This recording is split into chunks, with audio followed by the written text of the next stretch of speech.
ನಮಸ್ತೆ. ನೀವಿಲ್ಲಿ ಒಬ್ರೇ ಇರೋದಾ? ನಾನು ಒಬ್ಳೇ ಇರೋದು. ನಿಮ್ ಫೇವ್ರೆಟ್ ಕಲರ್? ನನಗ್ ಬಿಳಿ ಅಂದ್ರೆ ತುಂಬಾ ಇಷ್ಟ.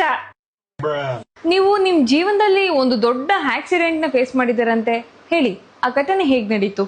ಏನಿಲ್ಲ, ಅವತ್ ನಾನು ಕಾಮನ್ ಆಗಿ ಶಾಪಿಂಗ್ ಮಾಡ್ತಾ ಇದ್ದೆ. ಇನ್ನೇನು ಶಾಪಿಂಗ್ ಮುಗಿಸ್ಕೊಂಡ್ ಬರ್ಬೇಕು ಅಷ್ಟ್ರಲ್ಲಿ ಯಾರೋ ಕೂಗಿದ್ರು. ಯಾರು? ಅಲ್ಲೊಬ್ಬ 100 ರೂಪಾಯಿಗೆ 5 ನೈಟಿ, 100 ರೂಪಾಯಿಗೆ 5 ನೈಟಿ ಅಂತ ಕೂಗ್ತಾ ಇದ್ದ. ನಾನು ನೈಟಿ ತಗೋಬೇಕು ಅಂತ ಓಡ್ದೆ ಅಷ್ಟ್ರಲ್ಲಿ ಒಂದ್ ಸಣ್ಣ ಗಾಡಿ ಬಂದ್ ಗುದ್ಬಿಡ್ತು. ಓ, ಸೈಕಲ್ ಬೈಕೋ ಬಂದ್ ಗುದ್ದಿರ್ಬೇಕು. ಇಲ್ಲ ಟೆಂಪೋ. ಹಾಗೆ ನೀವು ಪರಿಸರ ಪ್ರೇಮಿ ಅಂತ ಕೇಳ್ಪಟ್ಟೆ. ಹೌದೌದು, ನೀವೇ ನೋಡಿದ್ರಲ್ಲ ನಮ್ಮ ಮನೆ ಮುಂದೆ ಎಷ್ಟು ದೊಡ್ಡ ಮರ ಐತೆ ಅಂತ.